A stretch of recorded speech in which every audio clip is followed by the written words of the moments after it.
What's going on, guys? This is Dual Gaming. Welcome back to another episode of the Pasta Show. So I decided today we'll go back to do what we did a few times earlier in this series. This is a time where we will, I guess, just go ahead and look at another popular creepypasta. This one is probably regarded as the most popular of all time. I am of course talking about the Slender Man. We'll take a look at it. It's not really that much of a creepypasta, but it is just a description. And, yeah, I'll give my thoughts and all of that. I actually have quite a lot to say, so I hope. We'll see. So let's just see what happens on the Pasta Show.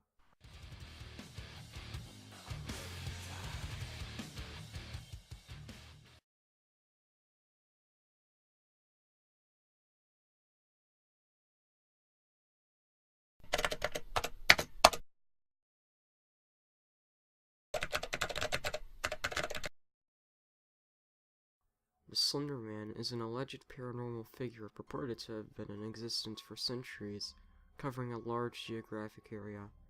Believers in the Slender Man tie his appearances in with many other legends around the world, including Fear Dub, or the Dark Man, in Scotland, the Dutch Taken Man, Branch Man, and the German legend of Der Grabman, or Der Grossman, the Tall Man.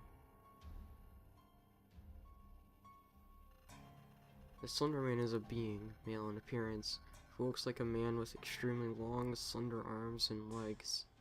He also appears to have 4 to 8 long, black tentacles that protrude from his back, though different photographs and enthusiasts disagree on this fact, and therefore it is theorized you can contract these tentacles at will. He is described as wearing a black suit strikingly similar to the visage of the notorious Men in Black, and as the name suggests, appears very thin and able to stretch his limbs and torso to inhuman lengths in order to induce fear in its nearest prey. Once his arms are outstretched, his victims are put into something of a hypnotized state, where they are utterly helpless to stop themselves from walking into them. He is also able to create tendrils from his fingers and back that he uses to walk on in a similar fashion to Dr. Octopus. The superhuman stretching ability could also be seen as a similarity between himself and Mr. Fantastic. Whether he absorbs, kills, or merely takes his victims to an undisclosed location or dimension is also unknown, as there are never any bodies or evidence left behind in his wake to deduce a definite conclusion. His face is pale and slightly ghostly, and almost appears to have been wrapped in a type of gauze or cloth. His facial features are also an object of debate, as many people believe that his face looks different to each person, if it is seen at all. He sometimes is portrayed wearing a hat, which is sometimes a bowler hat, a fedora, or sometimes a top hat. He may also be seen wearing a long, flowing necktie or scarf, which is either red or gray. He often keeps his long, pale hands crossed politely behind his back or hanging loosely at his sides. His suit is black, sometimes portrayed as pinstripe in artwork. A common misconception thinks it a very similar Jack Skellington from Nightmare Before Christmas. He has long coattails, which he lets flow proudly. He wears long dress shoes, which are always shined a perfect, gleaming black. Much of the fascination with Slender Man is rooted in the overall aura of mystery that he is wrapped in. Despite the fact that it is rumored he kills children almost exclusively, it is difficult to say whether or not his only objective is slaughter. Oftentimes it is either reported or recorded that he can be found in sections of woods, and these generally tend to be suburban. He also has been reported seen with larger groups of children, as many photographs portray. It is commonly thought that he resides in woods and forests and preys on children. He seems unconcerned with being exposed in the daylight or captured in photos. It is often thought as well that he enjoys stalking people who become overly paranoid about his existence, purposefully giving them glimpses of himself in order to further frighten them. For this reason, it seems like Slender Man very much enjoys psychologically torturing his victims. He also often appears to float or drift around rather than walk, which suggests the possibility of him being an ethereal being rather than a creature or a man. So it also explains why he is able to remain mobile in spite of his poorly proportioned body. Even though Slender Man was fabricated on Something Awful forums, some people have already claimed sightings. He is seen mostly at night peering into open windows and walks out in front of lone motorists on secluded roads. His main intentions appear to be kidnapping children, as when he is seen near them in photographs, they usually disappear shortly afterwards. The Slender Man has also inspired many stories, such as those of marble hornets. In the end, though, his purpose remains unknown. An interesting take on Slender Man by a Pasta member who is relying on the Marble Hornet series for evidence facts. There has been a big misconception about my pal the Slender Man due to the appearance of this article. He does not have hair or a face. Everything else is correct. There is also some questioning as to whether or not there is more than one. I find that unlikely. It's most likely Slendy messing with your head in order to make you think there is more than one, which he has been known to do. As of now, Slendy has 3 or 4 known accomplices. These are Hoodie, Masky, the Rake, and possibly the Observer. Not much is known yet because the next episode of the Noah Maxwell ARG has not yet been released.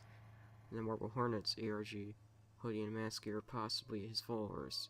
In the Everyman Hybrid ARG, the Rake seems to be working with them, but we aren't really sure if that is true or not.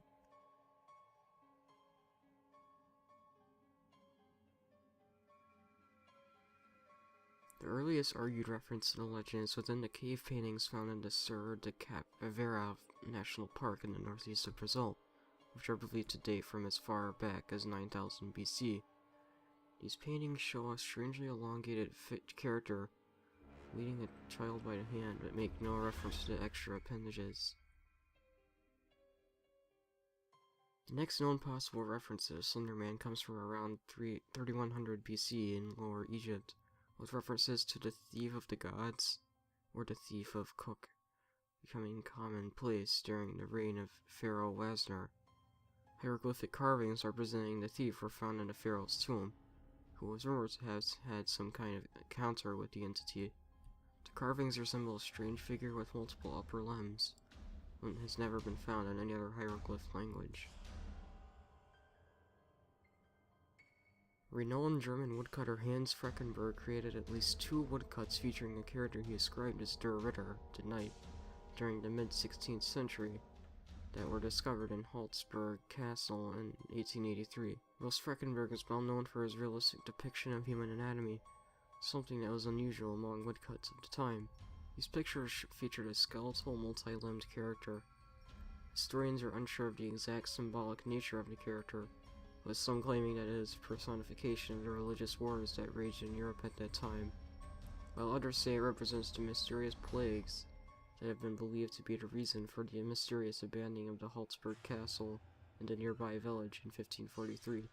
However, many insist that Freckenberg was attempting to represent Der Grabmann, or the Tall Man.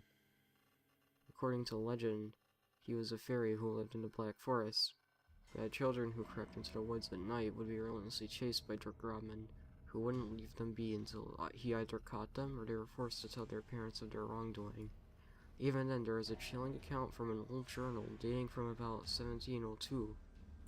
My child, my Lars, he is gone, taken from his bed. The only thing that we found was a scrap of black clothing. It feels like cotton, but it is softer, thicker. Lars came into my bedroom yesterday screaming at the top of his lungs that the angel is outside. I asked him what he was talking about, and he told me some nonsense fairy story about Der Grabmann. He said he went into the groves by our village and found one of my cows dead hanging from a tree. I thought nothing of it at first, but now he is gone. We must find Lars, and my family must leave before we are killed. I am sorry, my son. I should have listened. May God forgive me. There's also a Romanian fairy tale which tells the legend of the Tall Man, featuring this description which may have been taken to refer to the Slender Man. The tall man stood in a clearing, dressed as a nobleman, all in black. Shadows lay over him, dark as a cloudy midnight. He had many arms, all long and boneless as snakes, all sharp as swords. They writhed like worms on nails. He did not speak, but made his intentions known. In the fairy tale, the tall man causes a mother to kill her husband and child, before he slid from a fireplace and clenched her in his burning embrace. There is also an English myth referring to the tree man, whom is said to have a slim body with appendages that look like tree branches. He is only known to be seen in the woods and was used as a story that parents told their children to thwart bad behavior. There have been quite a few disappearances of children that have been said to be linked to the Tree Man. Alright. Oh god, that was a really long one. I hope it's not. It might be as long as. Sorry how long that was, but. If anything was weird, it was because I read it exactly as it was written, and this has been quite an edited article considering how popular Slender Man is. Now Slender Man, this was not the original story, because as it even mentioned, in 2009 he was started on Something Awful forums, and yeah. I also, there are some parts of this that I can remember where they're from, but at the same time I can't. There's this old article in this one, like, encyclopedia website or wiki that had some of these exact same descriptions, where I originally read about the Slender Man and what he was.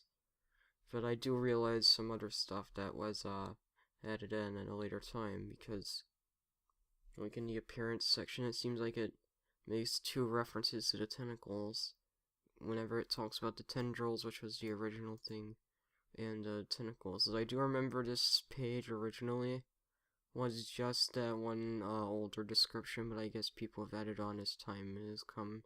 So yeah, one reason I wanted to do this was because I was rewatching Marble Hornets, which I highly recommend you watch it if you haven't yet. It's really good. I've been rewatching Marble Hornets, and I decided to just cover this one, this creepypasta, even though it's not really a creepypasta. But as a character as a whole, Slender Man is actually really interesting. I highly recommend not just watching Marble Hornets, but looking into the mythos as a whole, because they're all really interesting. All of the stories and things you can discover. There's also a few other web series that are pretty good, like Tribe 12, Everyman Hybrid, M.L. Anderson. There's a lot of good ones out here, so just watch, see what you like. Anyways, I guess that's it for this episode of the Pasta Show. Yeah, that's it. I was gonna go into a rant about how Slender Man has, like, you know, fallen from his prime, but I won't, because that would just take too long. If you want to see me do a Let's Rant on Slender Man, leave in the comments, and I will. That might actually be a good idea. I might actually do that. I don't know, but that's it for this long episode of the Pasta Go. See you guys next time.